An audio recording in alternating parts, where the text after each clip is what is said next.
ya yo la había estudiado. Dale, profe, puede continuar. Muchas gracias, Alejandro. Bueno, vamos a volver a compartir la pantalla porque ahora les voy a hablar de otra cosa que incluso no lo voy a dejar totalmente por fuera al amigo Pinilla, porque efectivamente decir que yo soy naturalista o que soy positivista, eso es un problema ideológico. Entonces vamos a hablar ahora de algo que algunos profesores de derecho que son, por decirlo así, tradicionalistas, no les gusta hablar de este tema, que es el tema entonces de la ideología. Porque ser naturalista o ser positivista o ser marxista o ser liberal, esos son ideologías. Claro, el que más ha estudiado eso se llamó Carlos Marx, que era más bien economista, aunque obviamente que hizo grandes aportes también a la sociología. Pero bueno, comencemos desde el principio. Acuérdense que esto es resumido porque por supuesto yo les podré, ya el profesor de sociología no me dejará mentir. Tal vez yo sobre este tema de la ideología podríamos dar hasta un semestre completo, porque obviamente que habría que leer muchas cosas. Pero bueno, yo voy a hacerles un resumen aquí y vamos a ver si lo podemos terminar en lo que resta de la clase. Pero definitivamente que ese es un tema muy interesante, así que espero que les resulte de provecho a todos ustedes. ¿Qué es la ideología? El tema de la ideología corresponde a una disciplina relativamente nueva que se conoce como sociología del conocimiento, porque esto también sigue teniendo relación con la sociología. Y abarca dos zonas de significado. En primer lugar, hay una zona neutra y la otra que es entonces la negativa, que es definir la ideología por lo que no es. Entonces, dentro de la neutra se incluyen dos acepciones. La primera es que la ideología es un cuerpo de doctrina y la segunda se refiere a una idea operativa, o sea, una idea que yo la llevo a la acción. Entonces, una ideología también puede ser una doctrina. En cuanto a la negativa, se identifican por lo menos 4 significados. El primero, que se lo inventó Napoleón, aunque ustedes no lo crean, que Napoleón fue uno que dijo que la ideología equivalía a un producto intelectual que estaba totalmente alejado de la realidad, que no tenía nada que ver con lo que estaban viviendo ellos en esa época del gran Napoleón. Segundo significado, la ideología es una, como dice el famoso autor francés Bourdieu, la ideología es una posición dogmática y sectaria. Y entonces, por supuesto, la famosa definición que dio Carlos Marx, el famoso ideólogo del socialismo, que dice que él escribió en sus grandes obras sobre teoría y economía y doctrina de lo que es el socialismo científico, como él lo llamó, junto con Engels. La ideología sería una concepción hipócrita destinada a encubrir intereses de clase, que eso fue algo que él lo mezcló, y vamos a aceptar a un estudiante que viene entrando, que él lo mezcló. Oye, muchas gracias, Calles, por tu comentario. Agradezco muy amablemente lo que dices de la clase, y estamos intentando de que sea interesante, es cierto. Entonces, Marx mezclaba esto de eso de la definición de que una ideología era una concepción hipócrita destinada a encubrir intereses de clase, era precisamente algo que él mezclaba con su crítica que él hacía a la religión. Pues obviamente que él escribió también que la religión era el opio de los pueblos.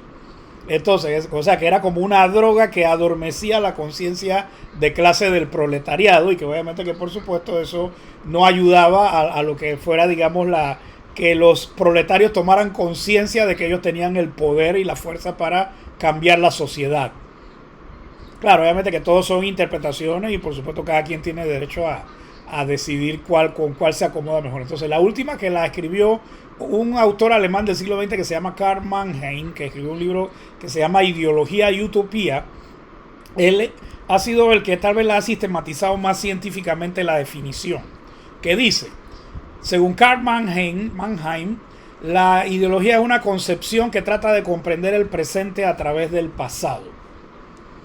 Entonces, la ideología representa un conocimiento histórico, temporal, limitado y finito, desde el punto de vista científico, que está señalado por la relación que presenta con la sociedad en la que aparece y desarrolla relaciones entre una verdad, que es la relación de conocimiento, el ser humano, que es un ser finito y limitado temporalmente, la historia individual y social, y la sociedad, que es el grupo social integrado a través de la socialización, donde el jurista, y esta es una opinión de los argentinos, los hermanos Portela, donde el jurista, a título de órgano de una comunidad, concreta con su saber el proyecto comunitario, al ser el jurista el forjador del ordenamiento normativo de la nación. Una ideología, entonces, distinguidos estudiantes, es el conjunto de ideas sobre la realidad, sistema general o sistemas existentes en la práctica de una sociedad respecto a lo económico, a lo social, lo científico-tecnológico, lo político, lo cultural, lo moral, lo religioso, y así nos podemos ir mucho más allá, como con el tema ese que está ahora de moda de la ideología de género, obviamente que sería el tema de las prácticas sociales en cuanto a la organización de la familia, y que pretenden la conservación del sistema, que serían entonces las ideologías conservadoras, su transformación, que puede ser radical o súbita, que es entonces la transformación revolucionaria, o paulatina, que es entonces las ideologías reformistas, o la restauración de un sistema previamente existente, ideologías reaccionarias. Las ideologías suelen constar de dos componentes: una representación de un sistema de pensamiento y un programa de acción. La primera proporciona un punto de vista propio y particular sobre la realidad, vista desde un determinado ángulo, creencias, preconceptos o bases intelectuales, a partir del cual se analiza y enjuicia o se critica, pues, habitualmente comparándolo con un sistema alternativo, ideal o real. El segundo tiene como objetivo acercar en lo posible el sistema real existente al sistema ideal pretendido. Las ideologías caracterizan a diversos grupos, sean un grupo social, una institución o un movimiento político, social, religioso o cultural. El concepto de ideología es semejante, pero se diferencia del de cosmovisión de la Weltanschauung en alemán, en que en este se proyecta una civilización o cultura entera, porque por ejemplo, eso que les decía yo de Johann Gottfried Herder es simplemente una cosmovisión, una Weltanschauung, de que ellos en el siglo XVIII ellos querían que Alemania fuera un estado unificado.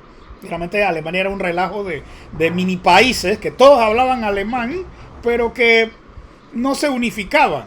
Entonces, ¿cuál era la cosmovisión de Herder? De que a través de la cultura alemana vamos a unificar este país.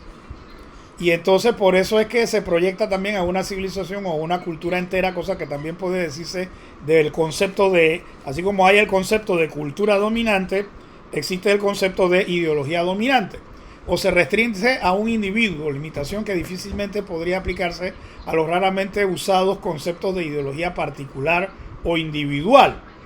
Porque obviamente que el anarquismo, que me imagino que el profesor de ciencia política les ha hablado en alguna ocasión, obviamente que es una ideología individual, porque simplemente si yo quiero ser anarquista o anárquico y que estoy contra todo, obviamente que hay un distinguido profesor que él siempre está así en ese estatus anarchicus. Obviamente que entonces no hay, para él hay que ir en contra de todo lo que sea orden. Entonces, bueno, son cosas que suceden.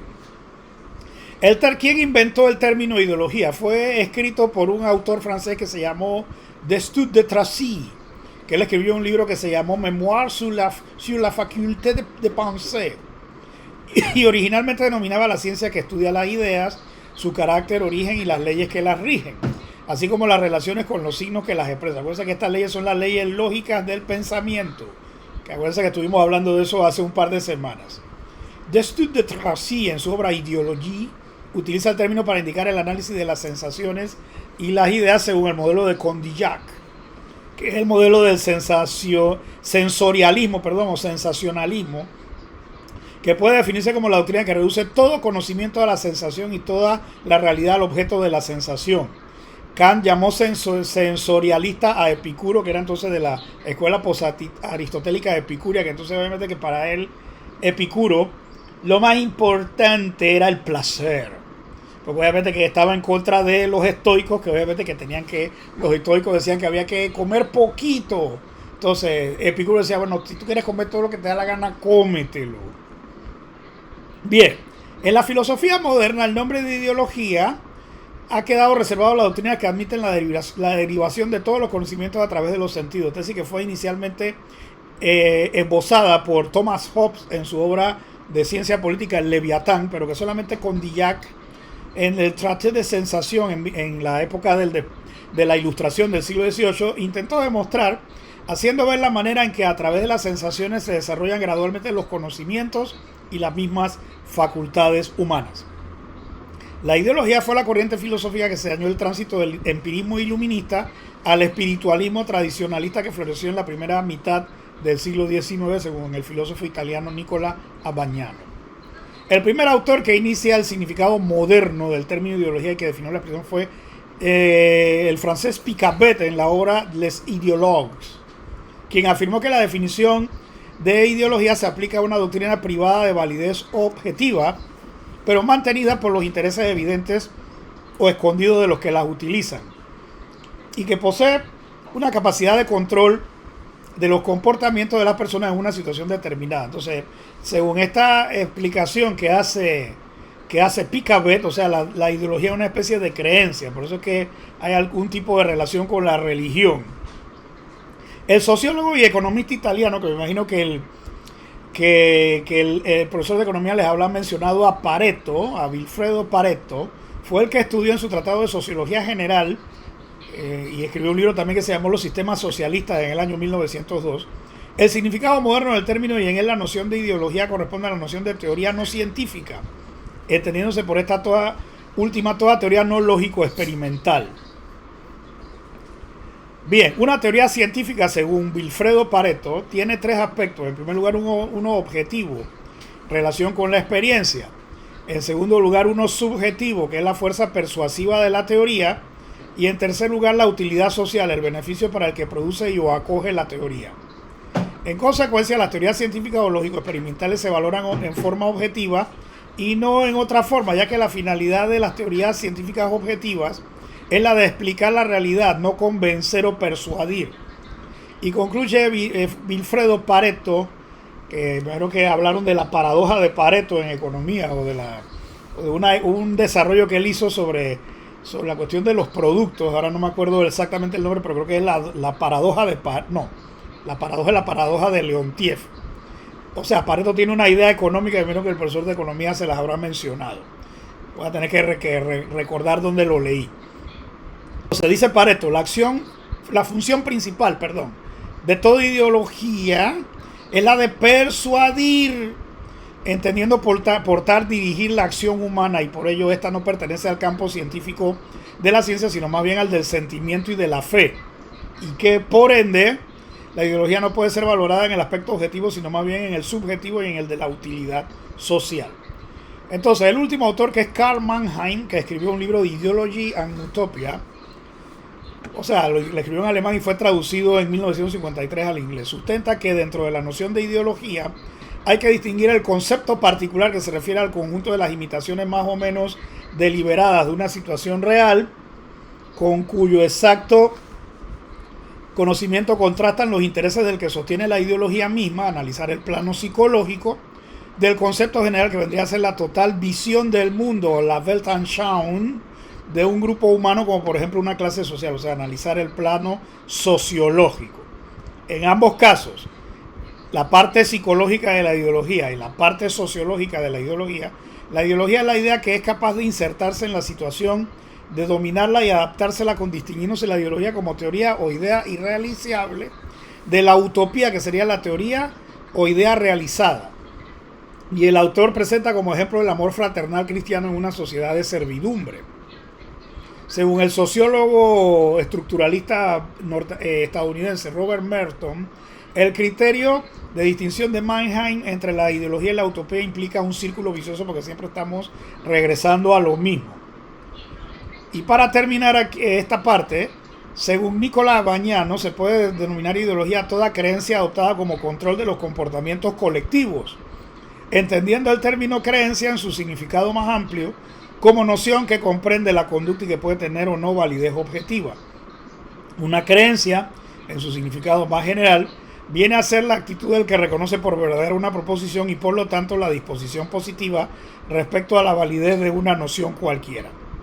Entendido así, el concepto de ideología resulta puramente formal, ya que puede ser adoptada como tal tanto una creencia fundada sobre elementos objetivos como una creencia totalmente infundada, tanto una creencia realizable como una creencia irrealizable o no realizable. ¿Y dónde entra el derecho aquí? Bueno, precisamente es que el derecho es una creencia. Entonces, ¿por qué les voy a decir que el derecho es una creencia? Bueno, por una razón muy sencilla. Es que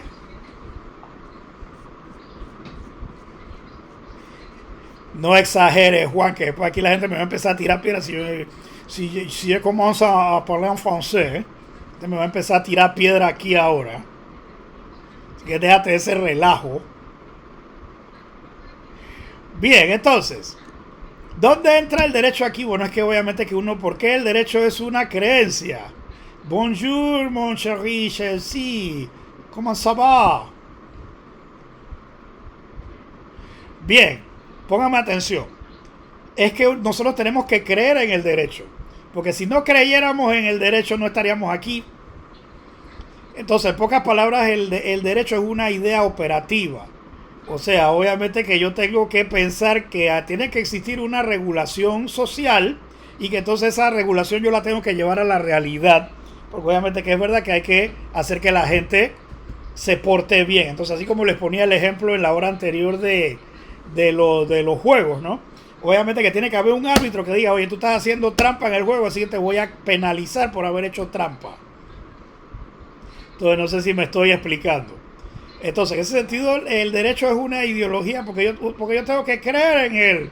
Si no creo en él, entonces no voy a ir a ninguna parte. Entonces, ustedes son la evidencia objetiva de que ustedes creen en esto porque están aquí.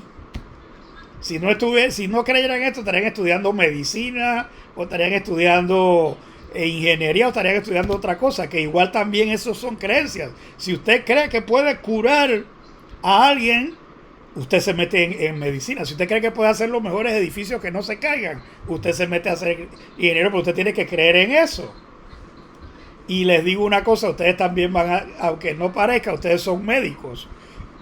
O van a ser médicos siendo abogados. ¿Y saben por qué? Porque acuérdense que ustedes van a curar enfermedades sociales y ustedes tienen que creer que el sistema les va a permitir curar esas enfermedades sociales que son los casos que se van a presentar.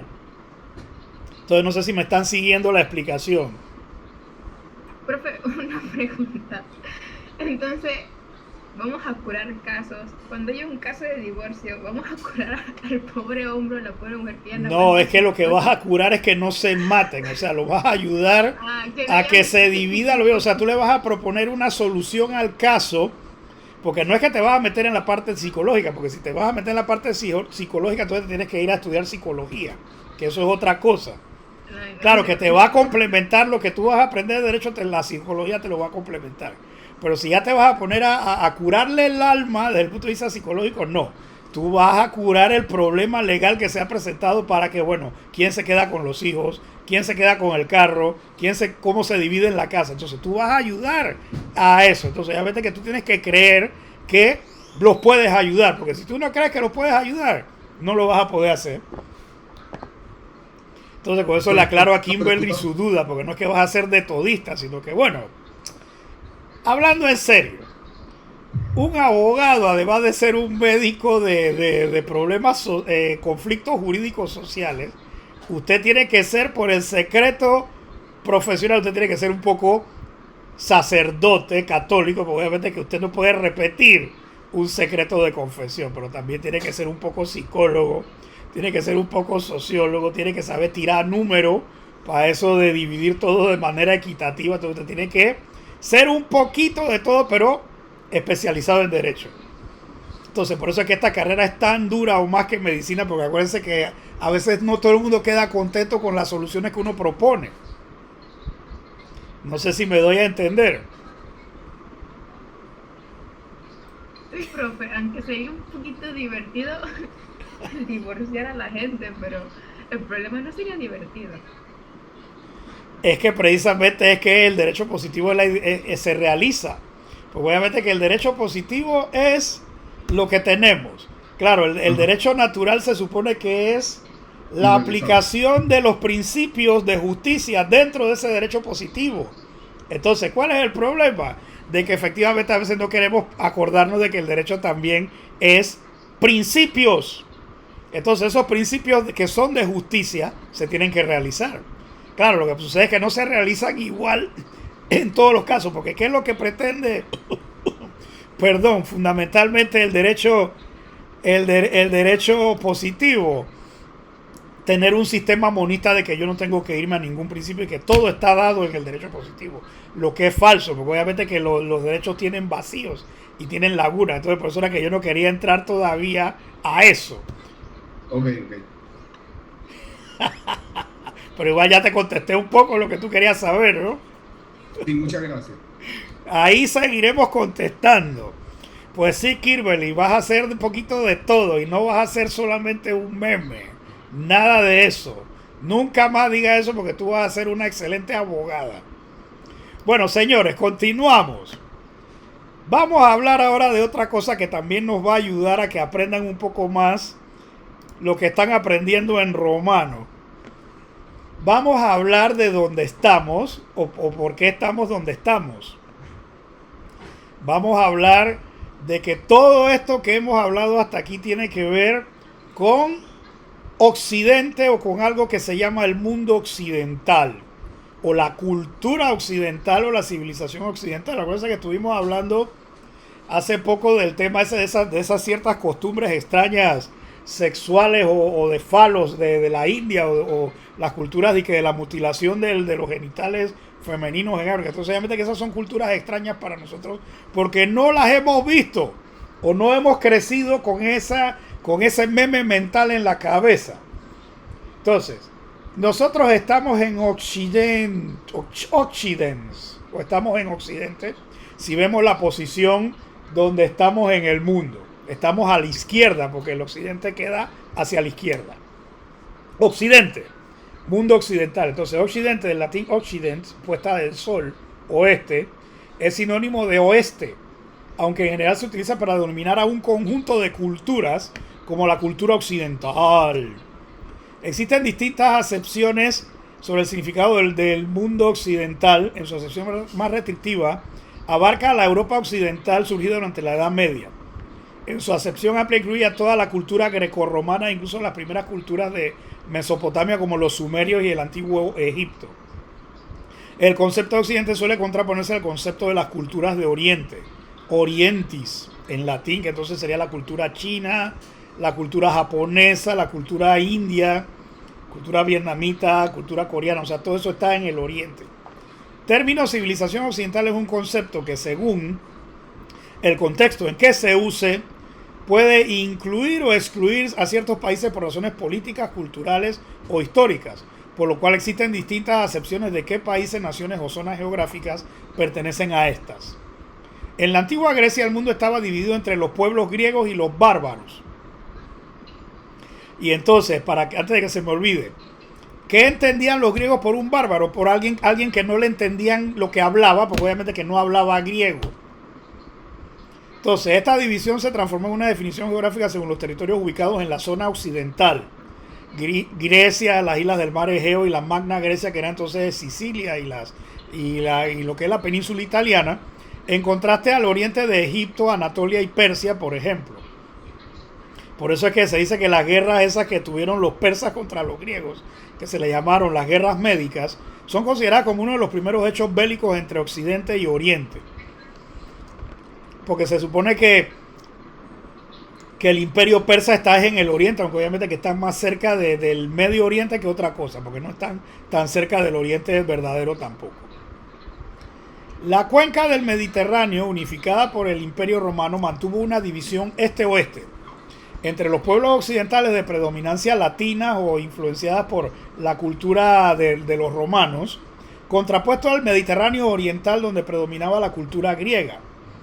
Y entonces un emperador muy famoso y de mala recordación que se llamaba Diocleciano, no sé si Diaspro les habrá hablado de él. A ver, el profesor de Romano les mencionó a Diocleciano. A ver. No, profe, estamos apenas por Servio Tulio, hablando de Servio Tulio, profesor. ¿Cómo? Y todavía no han hablado de Constantino. No. Bueno, entonces voy a tener que hacerlo yo ya que todavía no han llegado hasta allá. Diocleciano, también conocido como Diocleso, porque él era de Croacia. Obviamente que él hizo una división territorial del imperio. Y por supuesto dividió el gran imperio romano, que ya no podía defender su frontera, la dividió en 4 subregiones. Y entonces metió un poco de diócesis. Mira, vamos a hacer una cosa. Vamos a mostrar un archivo de Wikipedia para que lo vean mejor. Pero déjenme terminar este pedacito aquí y abrimos un archivo de Google. Un momento. Diocleciano dividió el imperio en 2 regiones en el año 292 después de Cristo. La parte oriental evolucionó posteriormente al imperio bizantino, mientras el occidente se derrumbó por las invasiones bárbaras, dando origen posteriormente a diversos reinos de linaje germánico bajo la influencia muchas veces recíproca y el poder del papado. Entonces vamos a dejar de compartir esto y ahora vamos a compartir una página para que vean a Diocleciano. Primero que nada vamos a buscarlo aquí en Google. Porque del nombre de Diocleciano es que salió la palabra diócesis. ¿Me están poniendo atención?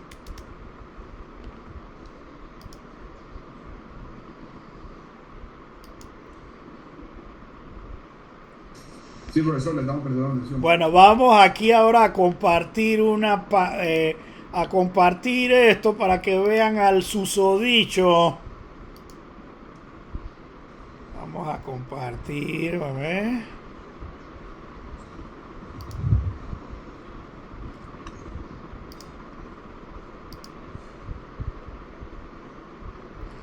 ¿Lo están viendo al susodicho? Sí. Bueno, esta es la cabeza de una estatua de Diocleciano. Porque entonces, como pueden ver, él había nacido con el nombre Diocles. Que entonces por la raíz diócesis, entonces aquí está la explicación, ¿ves? Vamos aquí a subir.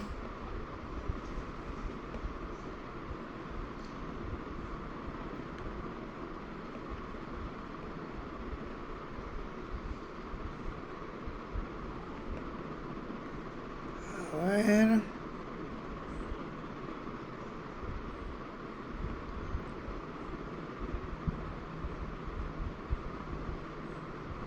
Eso está acá arriba, a ver, aquí. Aquí en administración es que está. Aquí.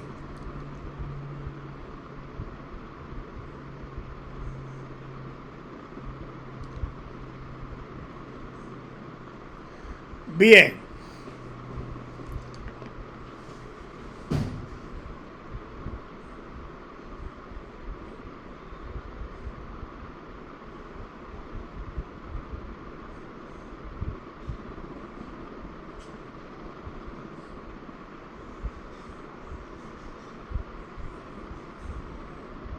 Aquí está, aquí en este párrafo que se los voy a subrayar. Para reducirla, Diocleciano dobló el número de provincias en el imperio desde 50 hasta casi 100. Las provincias a su vez quedaron agrupadas en 12 diócesis. Cada una de ellas gobernada por un oficial llamado vicarius o vicario, que respondían frente al prefecto del pretorio. Algunas de las divisiones provinciales tuvo que ser divididas después, por lo que fueron modificadas de nuevo, o bien a comienzos del año 293 o bien a comienzos del siglo IV. Entonces aquí está diócesis. Entonces nos pasamos a otro mapa, ¿lo están viendo aquí? ¿Se ve el mapa o no? Sí, Sí se profesor. ve. Este mapa que está aquí, ¿ve? Este mapa. ¿Lo están viendo? Sí, correcto. Entonces, Diocleciano fue el culpable de eso. Entonces, la palabra diócesis, ¿en qué la usamos nosotros aquí?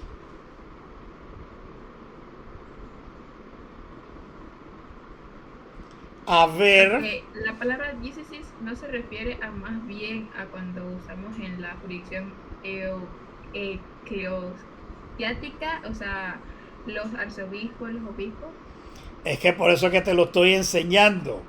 El pagano Diocleciano, que fue el que hizo la última persecución contra los cristianos, la grande, la peor, hemos heredado, porque Constantino, que fue el sucesor de él, que fue el que eliminó con el edicto de Milán la persecución a los cristianos, se quedó con la división administrativa. Entonces obviamente que las diócesis estaban, como las ven en el mapa, estaban organizadas. Entonces obviamente que cada diócesis tenía un vicario. Entonces, la diócesis es un concepto pagano, es lo que estoy tratando de que aprendan. Entonces, no nos han dicho toda la verdad de algunas cosas. Entonces, ahí tienen el mapa. El que lo quiera ver con calma en Google. Ahora vamos a regresar otra vez aquí donde estábamos, porque quiero que vean a los vicarios. A ver, ¿dónde están los vicarios? Vicarius. Ah, pero es que ahí había un mapa, no sale ahora. ¿Dónde está el mapa? Ah, bueno, sí, es una definición que sale. ¿El vicario quién era? El vicario fue a partir de Diocleciano el alto cargo de la administración imperial encargado de supervisar el funcionamiento de una diócesis o un agrupamiento de provincias del Imperio Romano en los siglos IV y el siglo V. Era el lugarteniente que el emperador enviaba a las provincias que no eran regidas por un gobernador. Perdón. El vicario era nombrado directamente por el emperador entre los senadores que habían alcanzado el rango de cónsul y por lo tanto recibía el tratamiento de eminentissimus vir o su eminencia reverendísima. A sus órdenes se encontraban los gobernadores de las 9 provincias del Bajo Imperio, que podían ser de rango pretorio o consular. Sus poderes eran exclusivamente civiles, ya que el mando de las tropas estacionadas en su diócesis, porque obviamente que Constantino no cambió la estructura administrativa, correspondía de Constantino a un dux o a un duque de las tropas fronterizas o un comes, si la guarnición formaba parte de un ejército de maniobra. El emperador Constantino también decidió agrupar varias diócesis en una prefectura del pretorio, creando 5. Después de Constantino se le dio el nombre de vicario a los gobernadores de la mayoría de las diócesis. Ejercían su autoridad en nombre de los prefectos del pretorio, cuyo lugar ocupaban y cesaban aquella cuando se hallaban en presencia de sus jefes. En el Imperio de Occidente, la creación de los diferentes reinos germánicos eliminó la división en diócesis desde el punto de vista político, pero el cristianismo se quedó con la estructura de división. Mientras que en el Imperio de Oriente esta organización perduró hasta la época de Justiniano. Y entonces han aprendido algo muy importante hoy. Sí, aprendimos que la iglesia no nos ha dicho todo. Exactamente, mi querido amigo. Y ahí tienen las diócesis. Y entonces, claro, todas esas divisiones son arbitrarias. Por eso es que los españoles heredaron esa práctica de estar haciendo divisiones arbitrarias de los territorios. Entonces ese relajo lo empezó Diocleciano, que fue el que inventó la diócesis en el año 292 después de Cristo. Entonces, esta frontera que ustedes ven aquí en la parte roja, aquí donde está esta línea punteada aquí, esto es lo que marcaba la diferencia entre Occidente y Oriente. Entonces, en conclusión de este último punto de la clase, ya para terminar, ¿por qué nosotros estamos en Occidente? Porque precisamente la diócesis Hispaniarum, ¿quiénes fueron los que vinieron acá con Colón? Que era un italiano que no era ni español. A ver. ¿Quién conquistó América?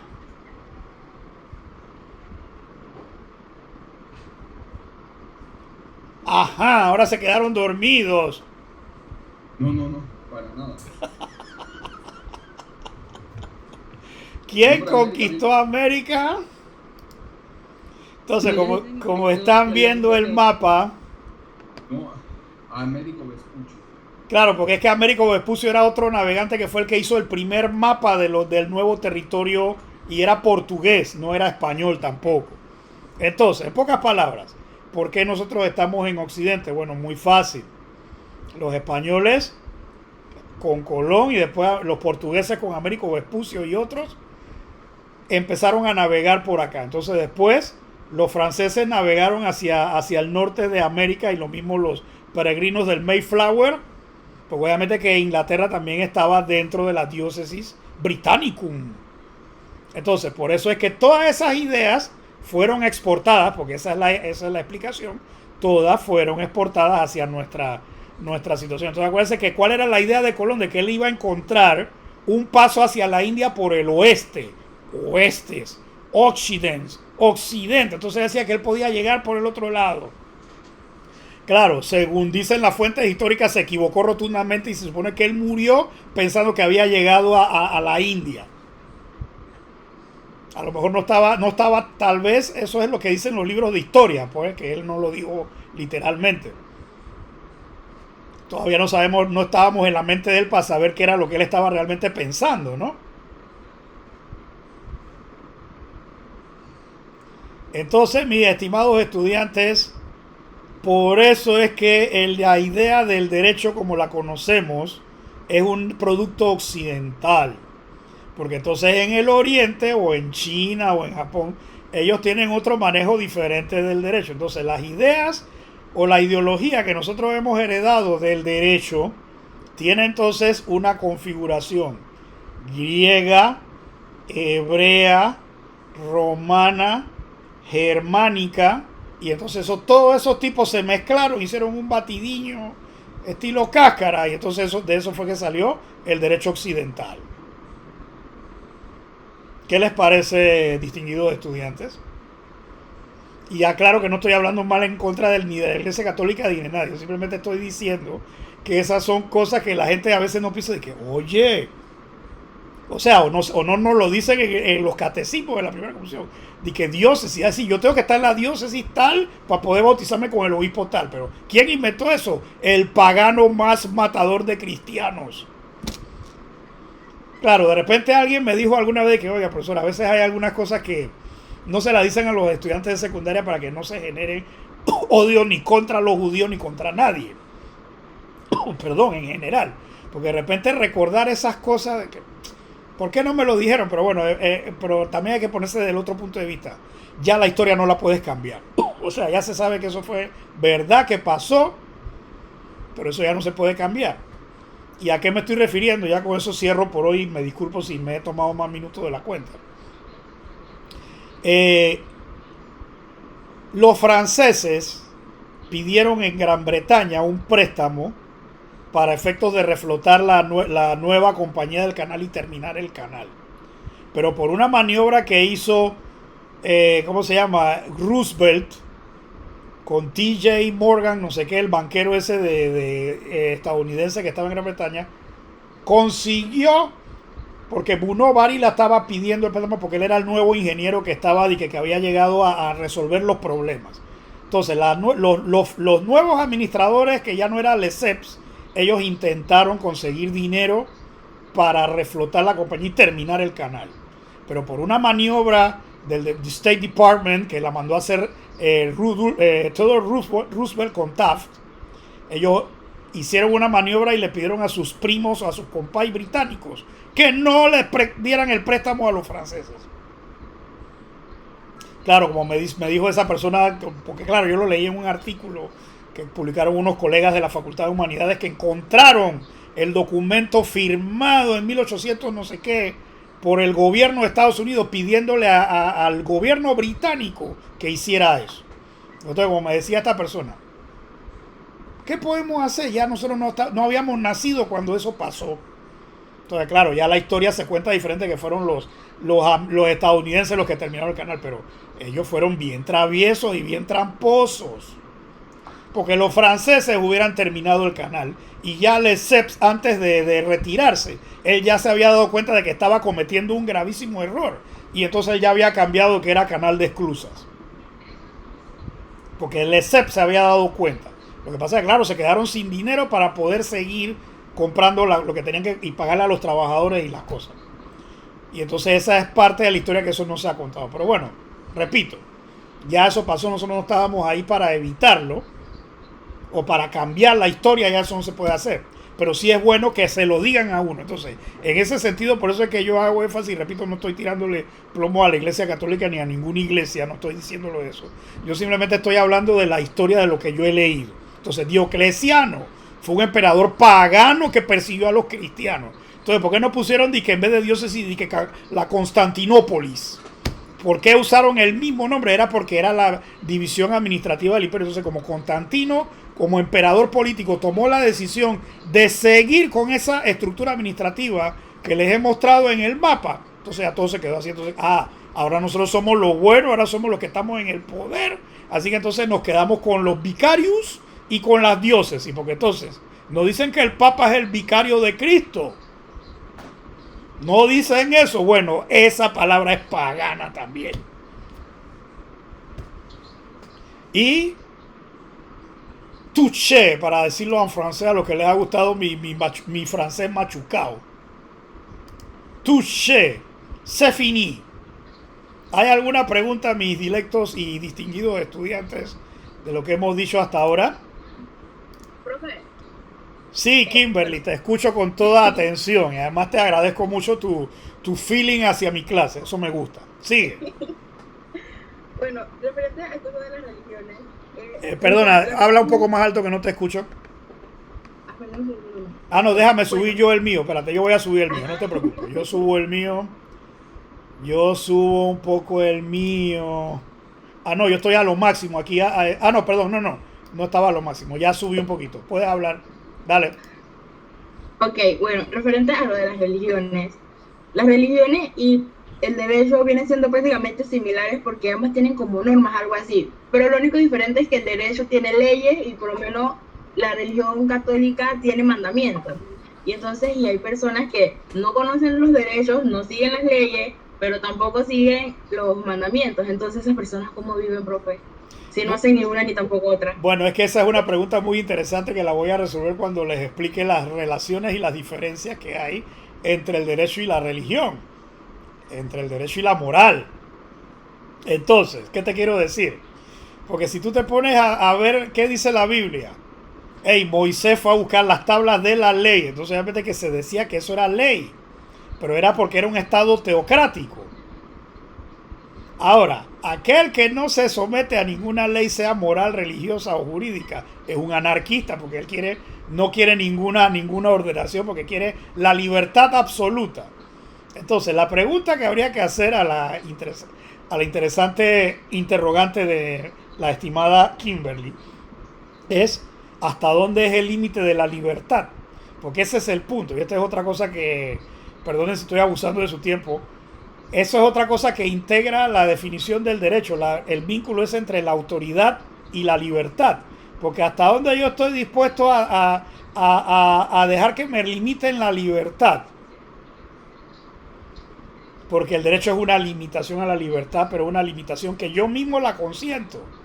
Porque obviamente que yo acepto las normas, por eso es que les decía que obviamente que por supuesto yo tengo que ver también el derecho como una ideología, porque yo tengo que creer, o sea, el derecho es un sistema de creencias y en ese sentido, como lo dice la joven Kimberly, es parecido a la religión, porque incluso algunos hablan de la magia del derecho, de que el derecho es una religión, así como aquí decían que el canal de Panamá era la religión, la recuperación de la soberanía era la religión que unía a los panameños. Weltanschauung, Johann Gottlieb Herder. Entonces ahora parece que no tenemos eso que nos une. Ahora lo que nos une es la CELE. Claro, a la pandemia nos hemos tenido que unir a la fuerza. Porque obviamente que nadie puede andar por ahí coviteando, parqueando para contagiarte. Nadie puede andar en eso. Entonces todos tenemos que tener el mismo pensamiento. Entonces esa es la idea, Kimberly. Que usted tiene que ser un sacerdote de esta religión que usted está aprendiendo ahora, que es la del derecho. Claro, las otras no son malas, porque repito, no las estoy criticando, nada más estoy diciendo que los preceptos o las leyes de la religión, para terminar de contestarle a la joven Kimberly, los preceptos de la religión no tienen la misma forma de penalización que los preceptos jurídicos, porque en los preceptos jurídicos, y ahí es donde vendría la diferencia, yo te puedo obligar a que me pagues. Si yo tenía un contrato civil contigo y no lo cumplí, yo te puedo obligar a que me pagues, pero no te puedo obligar a que te portes bien si es la parte moral. Y por eso me gustó la sonrisita pícara de algunos estudiantes cuando yo hablé de los jueguitos de almohada, que estuvo buena esa. No te pueden obligar a portarte bien y no te pueden obligar a rezar. ¿Por qué? Porque tanto portarte bien desde el punto de vista de la conciencia moral como tener una creencia en un Dios o en varios, si eres politeísta o si eres New Age o si eres ateo, whatever, eso es un acto individual de la persona.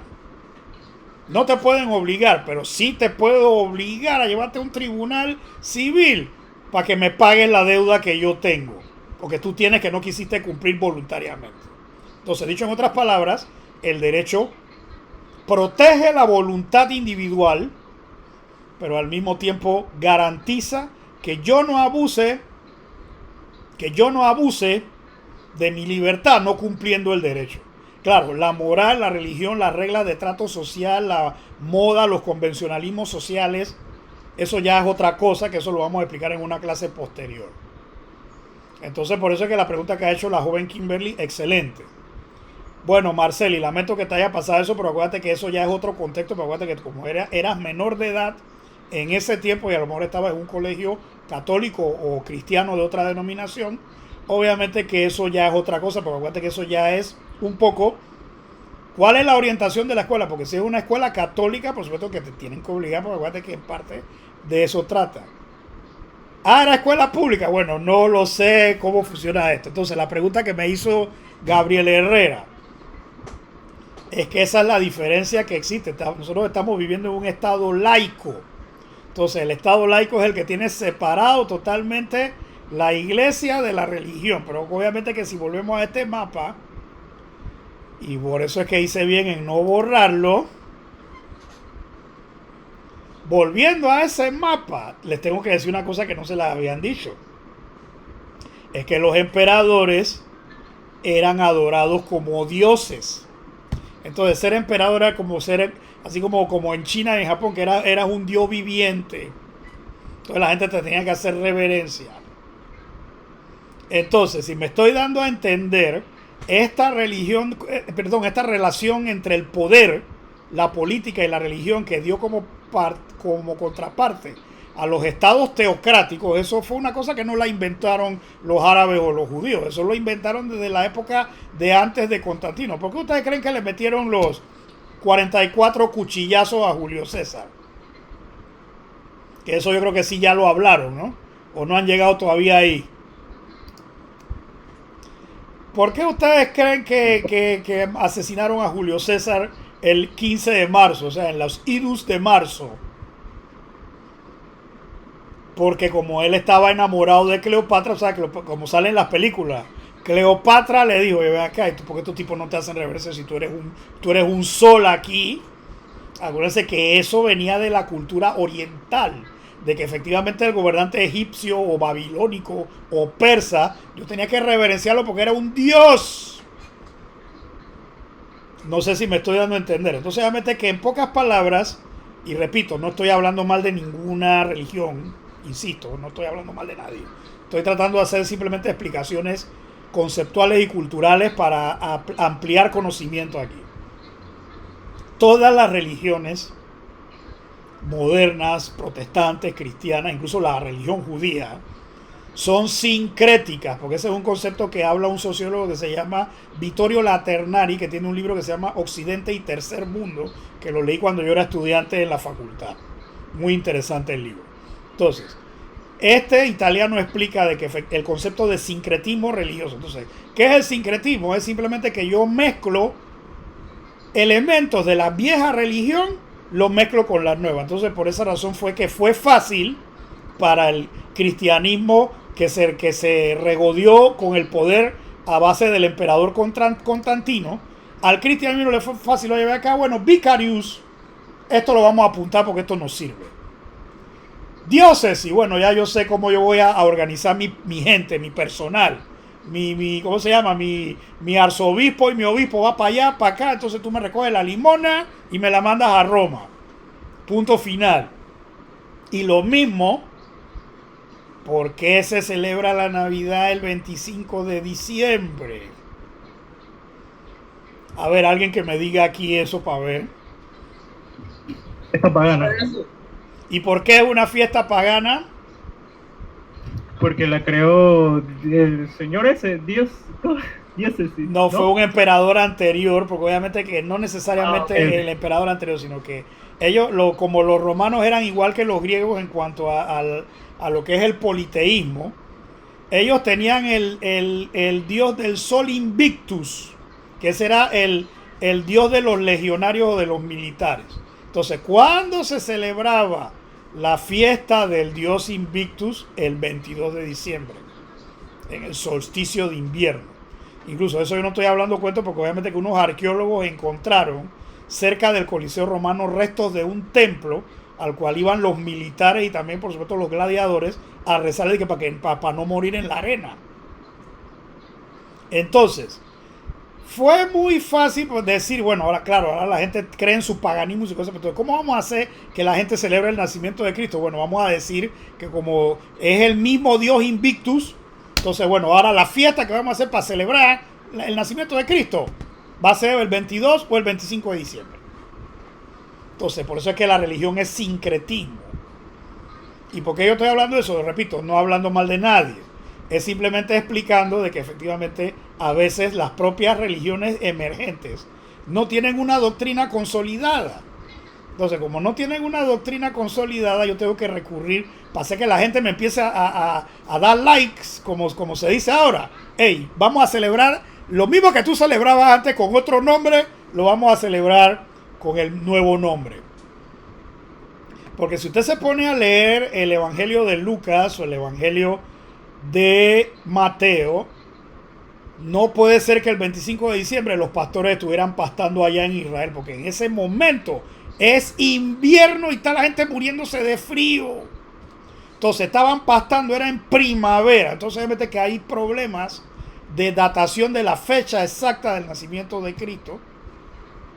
Que claro, no estoy diciendo que no nació, nada más estamos explicando que no se ha podido determinar realmente cuándo nació, porque en esa época no había registro civil y no había, hey, ¿cuál es mi partida de nacimiento? Yo me llamo Jesus Christ. Eso no existía. Entonces yo tenía que acomodar las cosas. Y entonces al acomodar las cosas estoy haciendo sincretismo. O sea, yo estoy mezclando tendencias o tradiciones de una religión que se supone que la tengo que olvidar y la estoy readaptando a mi realidad de que esta es la buena que vamos a seguir de ahora en adelante. Y este italiano Laternari, que les estoy citando así de memoria, de que leí hace muchos años ese libro, él ponía en ese ejemplo el tema ese de las religiones africanas, eso que ustedes mencionaron, de que la cuestión de ciertas prácticas rituales que hay en África. Y lo mismo, él hizo la explicación de la santería, papá. Entonces yo estoy adorando de que ¿cómo se llama? A San Lázaro o a la Virgen María, pero estoy adorando a Yemayá y a Shangó. Estoy en la misma. Lo que pasa es que, claro, como me dieron palo y me tenían encadenado, bueno, sí, yo creo en María, pero estoy diciendo que en la mente yo sigo a Yemayá y a Shangó y a Ochun y a Ogún y whatever. ¿Qué les parece?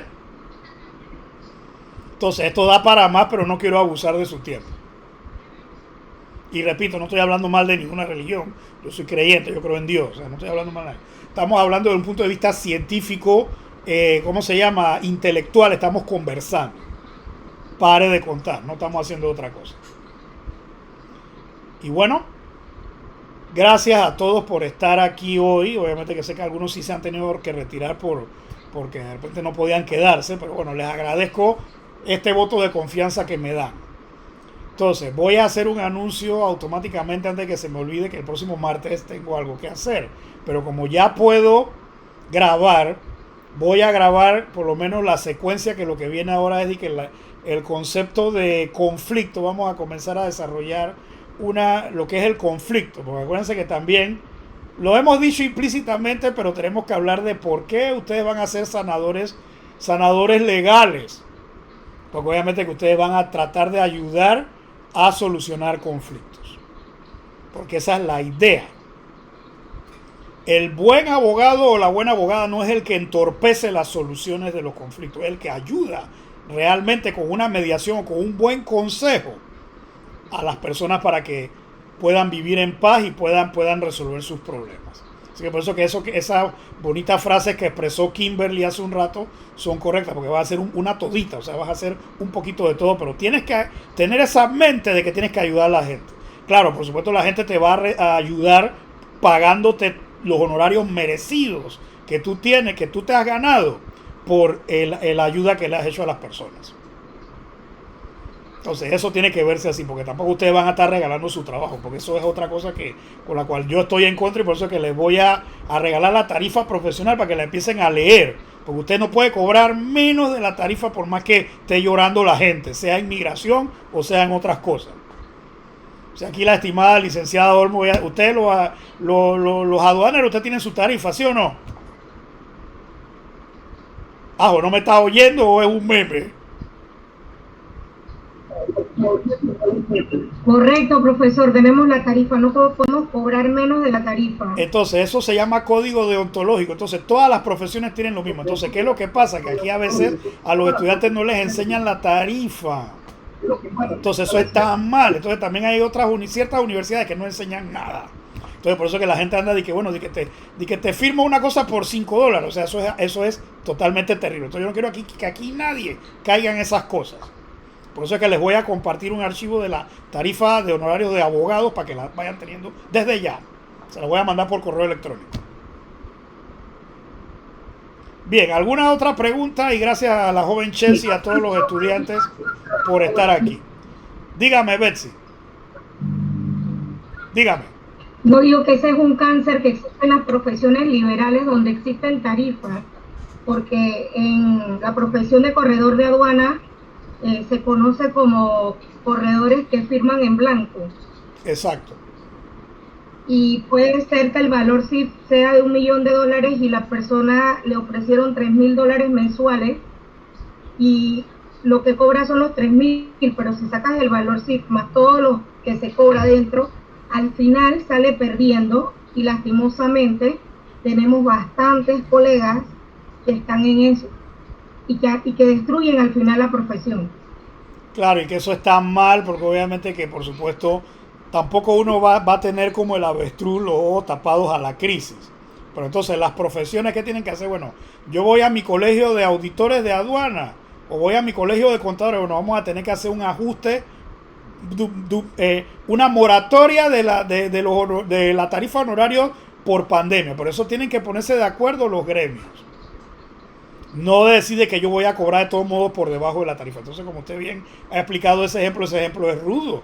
Porque obviamente que eso significa de que corredores con licencia están firmando el blanco, tú rellenas cualquier cosa. Entonces eso está mal. No es correcto. Te agradezco mucho. Bueno, si no hay preguntas de la clase voy a parar la grabación, porque acuérdense que esta grabación está, como dice el Baque, esto está caliente, agua que me quemo. Porque he dicho muchas cosas.